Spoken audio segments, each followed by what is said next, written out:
Good morning or good night, potentially good afternoon, ladies and gentlemen. It's your boy Floppy Waffle, and today your eyes are not deceiving you. I am playing the Tier 6 Premium German aircraft carrier, the what? The Loewenhardt. However you say it, I don't care. Um, yeah, so I usually don't play CVs unless I'm just like honestly gonna go fuck around. But then again, I do have a brain, and I can breathe at the same time while utilizing that brain. So, what the hell? What's the harm in playing an aircraft carrier, especially at tier 6? So fuck it. And not to mention to talk about the Loewenhardt here. I don't believe this ship is available for purchase anymore. You have to gamble for this thing in Santa crates. Maybe get in the occasional super container if you're super duper lucky. I'm not 100% sure how that is, or if that's even possible. But yeah, um, but here we are. We are finding ourselves in the extremely strong, incredibly capable Tier 6 Loewenhardt. So why am I showing you an aircraft carrier game? Well, it's certainly not a reveal. I wouldn't do that right now, at least on my channel. And it's not like I'm incredibly comfortable with playing aircraft carriers enough to like feel comfortable reviewing them for you. This is just going to be a kind of battle report showing you that, one, I am human and I'm not very good at aircraft carriers, as you're going to see from a couple of these drops. Um, but also, two, this game is incredible. I mean, here at the end of the game, I don't want to spoil anything for you guys because if you guys actually are watching this and watch all the way to the end, this game was fucking phenomenal. And I'm actually pretty excited to share with you today. I was playing with one of my good buddies here. I think this is his first game in the Renowned, so he wanted to take it for a spin, and I didn't really know what I wanted to play at tier 6, so I'm like, fuck it, let me go on an aircraft carrier, why not? And yeah, here we are. So, what do you need to know about the Loewenhardt? Well, she doesn't have the typical German like super fast squadrons, other than really her AP rockets. I mean, yes, they are still fast in certain regards, but not as fast as they're usually. Um, the torpedoes aren't that quick either. Usually, they have fast torpedoes that really don't hit that hard. The torpedoes on this are actually fairly slow, or like not incredibly fast, pretty normal actually, and they hit decently hard on this thing. So not like Japanese levels, but pretty darn respectable. But where this thing shines in is her bombs. I believe she drops two 500-pound bombs, and these things can absolutely devastate enemy destroyers, excuse me. And you are going to see it later on. I mean, I've tried going after this Acosta so many times. I'm sure I want to say it's RNG, but let's be honest, it most likely isn't. It's probably just I wasn't very comfortable. I haven't played this thing in over a year or so, so I probably wasn't too comfortable playing using the reticle and dropping the bombs where they need to go and doing the proper lead, yada yada yada, that kind of stuff. Um, but uh, but yeah, these bombs are what makes this thing incredibly scary. And then on top of all that, you have these AP rockets, which are not bad, especially when you're fighting the occasional oblivious cruiser down at this tier. They can absolutely schwack and get citadels like you saw in the beginning of the game with the Gokoski going ahead and eating one. So, um, but yeah, so what is there to talk about this game? Well, first things first, the game is going to start off relatively slower. Um, there's not much action going to be going on. Actually, it looks pretty grim for the majority of the game. It looks like we should be losing this game. And not to spoil anything, but we still might. Um, but yeah, like matchmaking down here at low tier is kind of a toss up. Um, I wouldn't say you get as big of swings and like ship pumps down at low tiers like this, but it is certainly possible. I find it more possible at higher tiers. You're going to be getting those blowout games just more frequently. Down here, man, it's just like I don't even know. Words can't really describe what kind of gameplay it is down here because I think a lot of people it's like that really good mixture of potentially like the seasoned experienced players like myself, and then you have the people that are trying to learn the game going down tech trees for the first time. So it's kind of like that happy medium. Um, but there is one thing I want to say about these tiers and why I find myself actually really enjoying low tiers. And I'm not one of those guys that just spams like removed ships. Like obviously like this is the one exception, but I don't just spam Kamikazes, Cesares, Imperial Nikolais, Lowenhardt's, Graf Spitz. I don't really do that. It's not fun for me. But we do have a blast going down, playing bottom tier or low tier, like not bottom tier, but lower tier games like this. As my div mate, he does grind tech trees like I tell him to, which is, hey, why don't you go and start from the beginning of the tech tree? Sometimes, I mean, even in the beginning of the game, it was 2, 3, 4. And in occasion when he starts a new line, like if a new battleship line, he'll go down to tier 3. Like that's just what he does. He doesn't really want to skip tech trees. I don't think he's ever skipped one. He's been close, but he's never skipped one, and that's what I fully recommend that you don't do, is just play the game, enjoy it, have fun while doing it. It makes the grind less grindy. Because let's be honest, like World of Warships, to me at least, is not a very grindy game.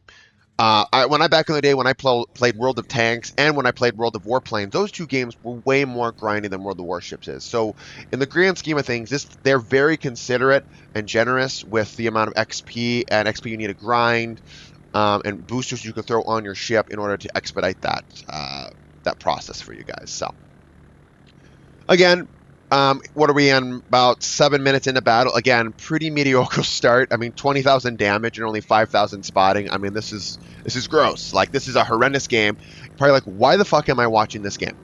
I promise you, it gets way, way, way better. You just have to be patient here. I don't want to fast forward because I want to show you kind of the build up to what we get to at the end, which is a blast. Obviously, my div mate went down there. At least he took out the Fuso, which was nice. He was utilizing the 6-kilometer single launch torpedoes that the Renowned has, and is able to catch that Fuso off guard, which is super, super awesome.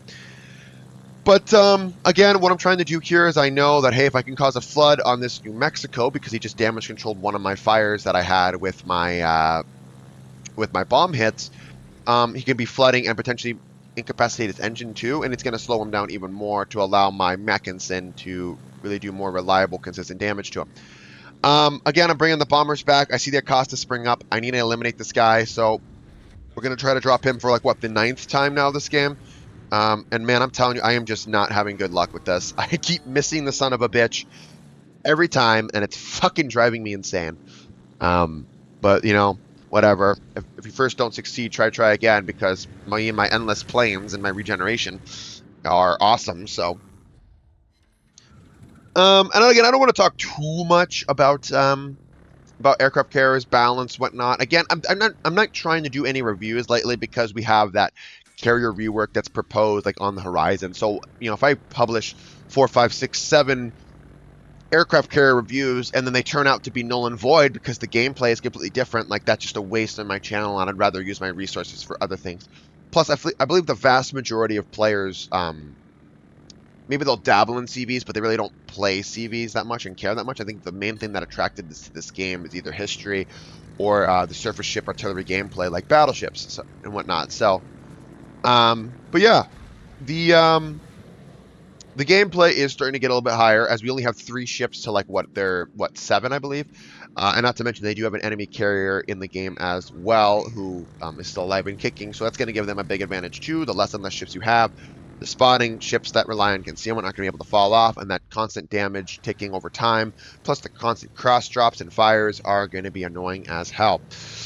But I believe that this replay does show you the power of this vessel and kind of why it was eliminated, or taken out of the game. I mean, let's be honest, the real reason I find that this ship was removed was that those 500-pound bombs, it was not uncommon to see a DD go into a contested cap and get spotted, and then the Loewenhardt comes over and drops his 500-pound bombs on him and takes almost 3/4 of his HP away, and his game is basically toast at that point. And we're only about 2 minutes in the game, if that.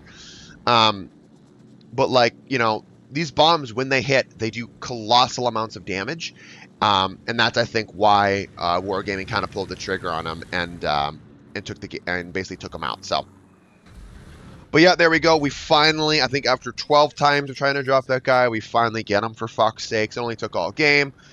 But again, I mean, the score is looking pretty grim. What am I thinking here? Like, yeah, I'm gonna go try to farm some damage here, and then before I inevitably get battleship salvoed away.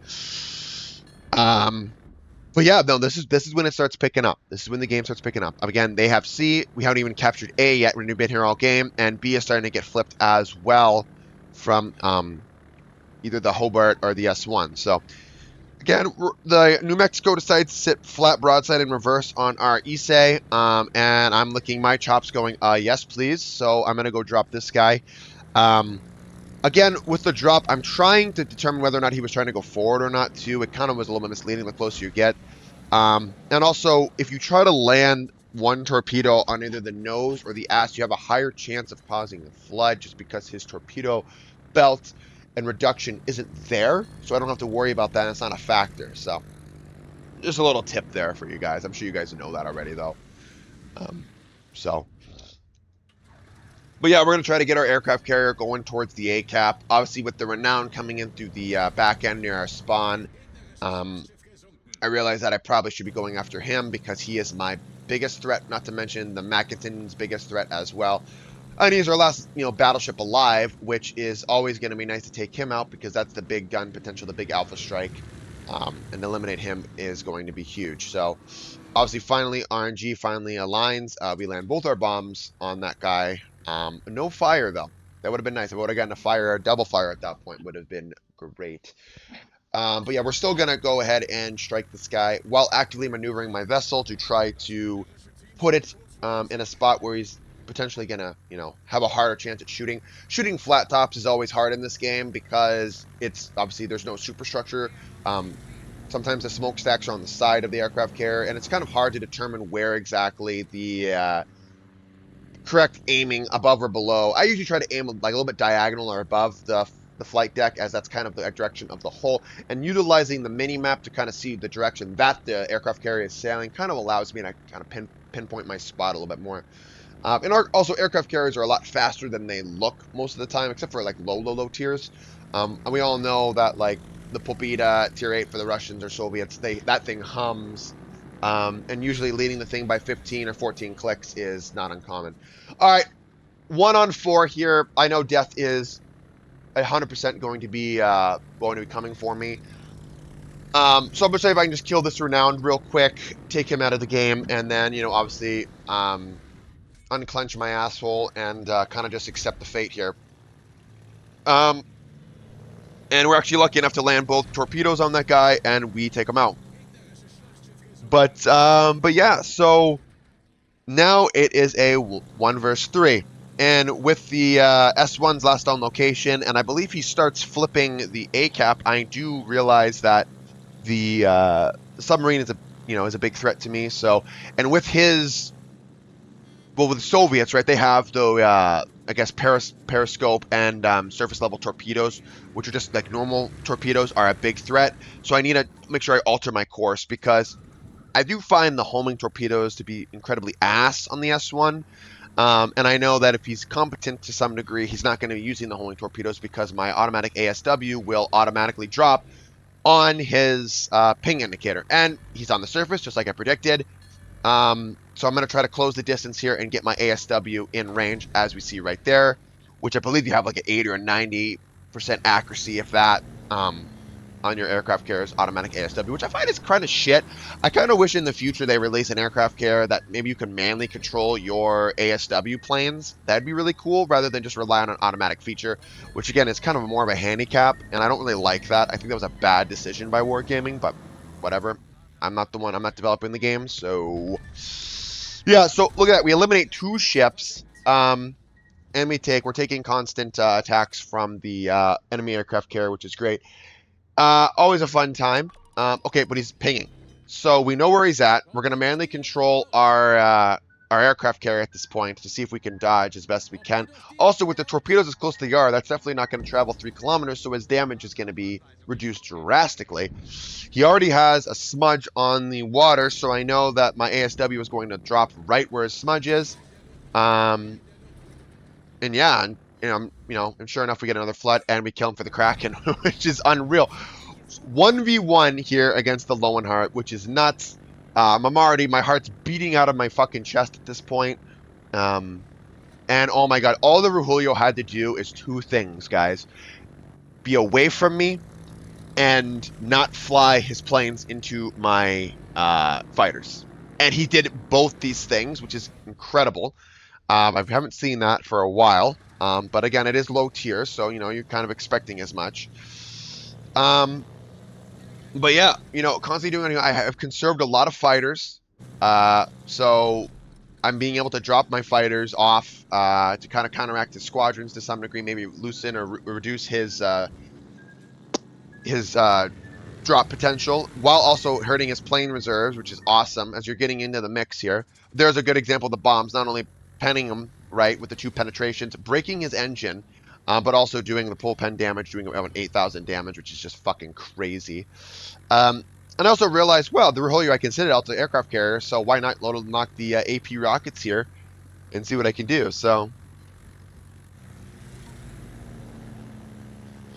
But yeah, I mean, this is just this is crazy. I mean, again, hit him for another 8,600 with the 3 Citadel ribbons with the AP rockets. I'm thinking, hey, if I can launch these again, fly these out of the aura so I don't take, to conserve as much HP as possible when I'm coming in for my strike. And now my secondaries are starting to get into the mix, which is awesome. I don't think I have a secondary build on this thing at all. I know this is a commander that I did bring down. It was one of those douchebags. I brought a commander down from high tier. But we're gonna go and we're gonna hit him again for 2 Citadels, and now we're gonna just see if we can finish him off with our secondaries and bombs here. Our Ju-87Cs are gonna get at altitude, and we're gonna strike for another. Trying to aiming more for the ass end of his ship because I know it's not saturated. Hit him for another 8,400 damage. Um, and then secondaries are in there as well. Secondaries are hammering away. And I won't even think I'll need a strike here because we get them down to 50. And oh my god, solo warrior, which is fucking insane. I mean, again, I'm not one to like replay and show CV replays at all. Of course, this wasn't expert level gameplay or expert replay, but oh my god, me and my div mate were absolutely screaming. I felt bad for my neighbors because they probably heard me. Literally jumped out of my gaming chair because I got the result that I did that game and actually came back and won that for the team. 1 against 4, gentlemen, ladies and gentlemen. It's oh my god, crazy. Basically speechless at this point that I was able to to get that result. Again, the damage department wasn't incredible. I felt like it was like it was okay. Like especially at the end when you're 1 versus 4, you're gonna rack up damage. But just the high octane there, just reconciling aircraft, sending them out, doing what I can possibly do. Was there mistakes made? Absolutely. One, that I didn't kill the Acosta when I did, and it took like fucking 10 bomb drops to get him to finally die. But like, yeah, I mean, incredible. Honestly, incredible game. I don't want to drag too much on blabbering about bullshit, but hopefully you guys enjoyed this game. I did. I had to show it. I was like, okay, even if this is an aircraft carrier game, I have to fucking show this game because I'm speechless that I was able to accomplish this. So, anyways, guys, hope you enjoyed the video, the little battle report on the Loewenhardt, and stay tuned for more videos, guys. Thanks, and peace out.